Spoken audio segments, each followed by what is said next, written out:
Assalamu alaikum aziz vatandaşlar. Cümleden Germaniyadaki aziz vatandaşlar. Ben sizlerge bir iki kız aldığımızda bulduğum faaliyetler doğruluk bir teşebbüs karakterlik söz kılışına uygun gördüm.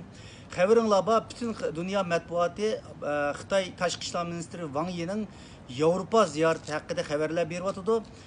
Tönö gün Amsterdam'da, Den Haag'da yani Gollandiyadaki vatandaşlarımız Xitay Tashqi ishlar ministri Wang Yi'nin bu ziyareti münasebetiyle bir dağdığılık namayış ötkazdı. Bugün Norvegiyadaki qarindoshlarimiz Norvegiya Uyghur Komiteti'nin riyasetçiligiga Tibet, Hong Kong'luklar birleşip Xitayning bu Tashqi ishlar ministrining ziyareti qarshi namayış ötkazıyotidu. Erta Parijda o'xshash şekilde namayış bo'lmoqchi. Onun deyinkin aldığımızdaki Dushanbe günüsü Wang Yi Berlin'ga, Germaniyaga yetip gelmekçi.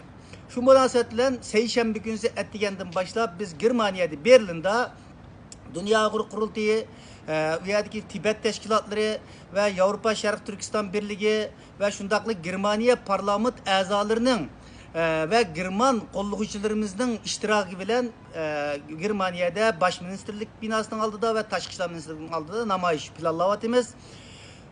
Bugün ki bu fırsatını koldan vermesimiz gerek aziz vatandaşlar. Bir gün işimizden ruhsat sorap, Dushanbe günü keşte yolga çıksak etdigende barımız biraz kıyınçılık buldu ama bu kıyınçılıkın dep kampıladı yetivatkan 3 milyondan artık qarindoshlarımızın tatvatkan azaplarını unutup kalsak bo'lmaydi. Bir günlük vaktimizi sarf kılaylı, işimizden soraylı.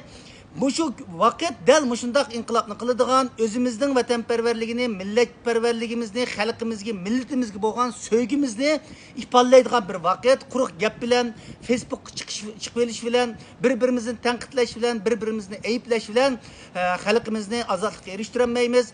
Halkımızın derdiga darman bulanmaymiz. Muşunda Xitay baş ministri bolsun, Tashqi ishlar ministri bolsun, bugün Avrupaga kelishdiki maqsad yüzge muşu devletlerini düşendiriş, Uygurlarga buluvatkan bu zulümnün yalgan boğallığını ispatlaş, yüzge septatiş, dostatiş bu devletlerini qayıl kılış için kıvatıdı. Demek Xitay'da bir çoğun devlet muşunun ihtiyaç duyuvatkan bir vaktin azında yüzünü düşendirişke, yüzünü aklaşka ihtiyaç duyuvatkan bir vaktimizde biz Uygurlarning buningdan texim 10 kat, 100 kat köp fidakarlık bilen özümüzü düşendirişimiz Xitay hükümetinin Şarkı Türkistan'daki Uygurlarga beriyotgan bir qirg'inchilik ibaret bu siyasetini tek to'xtatmaganligini, Xitay hükümetinin aldamcılık kıvatkanlığını biz dünyaya muşundak namayişlerimiz bilen, avazlar bilen bildirişimiz gerek. Bunda fırsatlar her gün iskenmeydi. Yılda bir qancha qatim kelidu. Demek biz bu qatim bu Xitay Tashqi ishlar ministrligining Avrupa'daki cümleden Germaniyadagi ziyaretiga köp insanlar qatnashish orqali özümüzün g'azab nafratlarimizni, iradimizni o'tirib qo'ya olsak, bu xalqaro matbuotlarda ta'sir qo'zg'aydi, Germaniya hukumatlariga ta'sir qo'zg'aydi.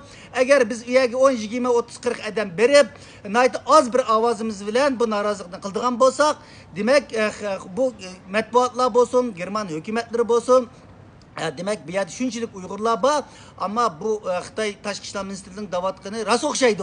Uncha ola zulüm yok o'xshaydi degan ta'siratni berib qolamiz. Şunun hemmimiz özümüzün kamplardagi tuqqanlarimizning resimlerini elip, başka lozunkalarni, bayraklarni biz teşkilattan tayyorlaymiz.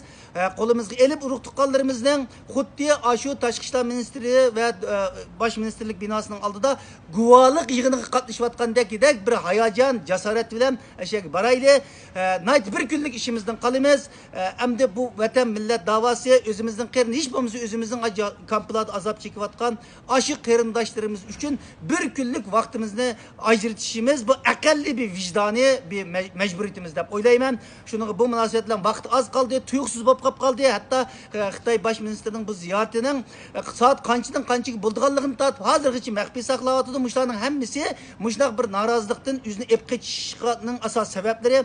Şunu bütün vatandaşlarımızla Germaniyadaki bir günlük işimizi kılıp en azından aşağıya bir qancha yüz hatta bir qancha ming qarindoshimiz özümüzden aile ballarımızı ep durup Berlin'deki Seyşembe günlük namayışlarga jam bo'lsak. Rahmat emmenlarga.